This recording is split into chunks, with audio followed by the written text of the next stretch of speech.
Welcome back to the channel. Today I wanted to go over my top 10 best VR first person shooters for 2025. And if you own a Quest, you can save 20% using my code GTVR on every game on the MetaQuest store until Christmas. And if you enjoyed today's video, remember to hit the like button as this really helps the video grow, and get subscribed for more VR content. In at number 10 we have Breaches, because if you're looking for a VR game that feels like Rainbow Six in VR, this is about as close as you can get. Breaches is a 5v5 tactical shooter by Triangle Factory, makers of Hyperdash and more recently Forefront. And even though it launched way back in 2023 with crossplay for all platforms, the developers still keep updating the game to keep it fresh. There's two factions available to play as, either the Enforcers or the Revolters. The Enforcers use C4, breaching foam, drones, EMPs, hook shots so you can repel and smash through windows, which feels very cool to do in VR, and cloaks. The Revolters, who are the defenders, have trip mines, door blockers, static fields, and much like Counter-Strike, your performance earns you money to buy pistols, SMGs, shotguns, rifles, each with their own attachments. There's also multiple game modes like Bomb Defusal, which is the core mode of the game really. They now have ranked modes, TDM, control, and speaking of updates, they now have snowball fights.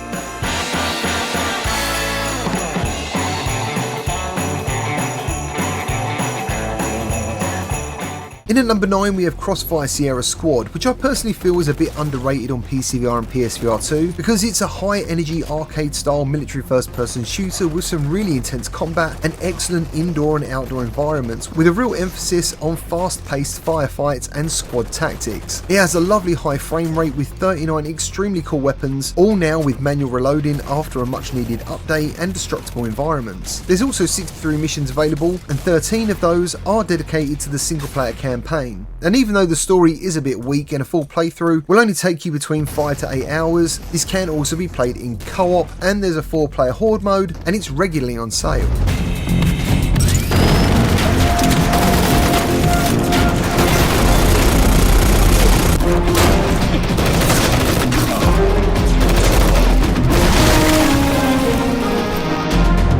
In at number 8 we have Zero Caliber 2, because I think Exfilzone Games have really nailed a fantastic lengthy single player campaign for VR. It's full of fantastic set pieces with over the top explosions and tons of weapons that feel great to use, and all of these weapons have lots of customization with a very diverse weapons modification system that you can use on the fly, making it a very cool game to play in VR. Plus you can play the entire game in co-op, but unfortunately cross-platform play wasn't available when I last reviewed it, so let me know if that's changed down in the comments. In at number 7 we have the original Contractors, which I have to admit I rarely play for the actual game itself anymore, but instead it's the incredible modding scene that has given me some of the best moments I've ever had in VR. And that's because a lot of these mods not only have the correct gun models and avatars, they also have the same physics as the actual games, so it really does feel like you're playing Call of Duty Modern Warfare 2 or Halo or Star Wars Battlefront, which even has lightsabers and working vehicles. Plus there's Team Fortress 2. Now I'm honestly not sure if all of these mods are still playable today, but I don't see why they wouldn't be, and that makes Contractors a must buy in my opinion, and most of these mods work really well on Quest 3. In at number 6 we have Tactical Assault VR, which is a realistic close quarters FPS with asymmetrical maps where players stack up, breach doors, clear rooms, and complete objectives like retrieving intel, planting and defusing bombs, neutralizing high value targets, destroying targets, and rescuing and extracting hostages. There's tons of weapons which all sound incredible with their own attachments, plus breaching tools like the underdoor snake cam, riot shields, and a sledgehammer. And it's definitely gone from strength to strength on PCVR and Quest over the years, with extra maps and new SWAT team gameplay modes, which I absolutely loved playing through with Mike VR Oasis and Beardo Benjo. I think originally the low poly graphics put some people off, but for those of us who have played it know the super intense Ready or Not style gameplay requires teamwork, and one mistake can end your mission with a single bullet to the head because the NPCs can be a real challenge. There's also a new update coming this Friday called Orion, which features a new map and a new snow themed mission for the base game. So now it does sound like a great time for anyone who hasn't played it to get in here and try it. Since 2023 I've been using a VR Rocks lens insert for when I use my Quest 3 and PSVR 2, mainly to avoid damaging the actual lenses, but they also filter out blue light. VR Rock also make custom prescription lenses, which is exactly what I recommend versus trying to wear glasses in VR. They clip into place and have never fallen out thanks to using a magnetic design, plus they have ultra slim frames so they won't affect affect your field of view. Basically, I use these every single day, and best of all, I don't notice they're even there. So if you click the link in this video description and use the code GamertagVR, you'll save 10%, get some fantastic lenses, and support the channel. In at number 5, we have Into the Radius 2, which is a bit of a change in pace compared to all the other games on this list, with most of them being competitively based FPS games. But for me, Into the Radius 2 is a superb survival shooter, which, while still in early access, has had lots of updates. It now has 2-player co-op, modular weapons with 156 attachments, and some really cool maps that never get boring to explore, extract, and run missions on.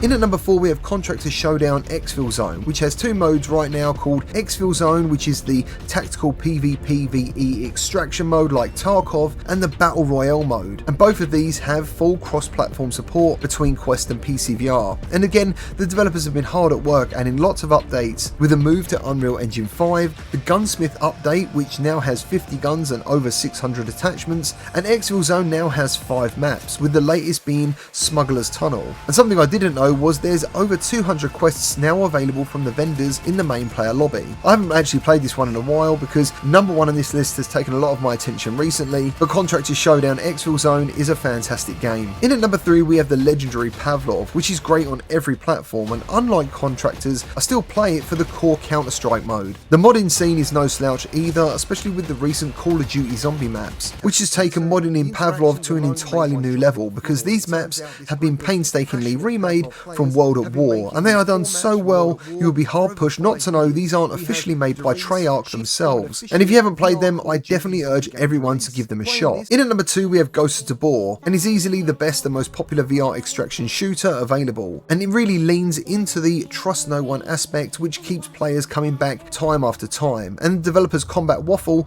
have been non-stop pushing updates, and the most recent port to PSVR2 was done extremely well with crossplay available on all platforms. It features 50 plus modular weapons, limb damage, meds, bosses, airdrops, vendor missions, and crafting. And the most recent update included dynamic weather, which I've personally found a complete game changer. And that brings us nicely to my current number 1, and that's Triangle Factory's Forefront, which has been one of my favourite VR games to play this year, especially when it comes to online games, and I think the developers completely nailed bringing Battlefield to VR. Even though it's still in early access, it already has so much replayability with Conquest and Rush game modes available. There's 4 classes: Assault, Medic, Engineer and Recon, and you can earn XP with all of these, unlocking up to 21 weapons, each with their own upgrades. The FPS boots on the ground experience is fantastic, but the vehicles and partially destructible environments make it insanely immersive in VR. And there's lots of updates still to come, including refined controls, better animations, better hit registration, more vehicles, gadgets,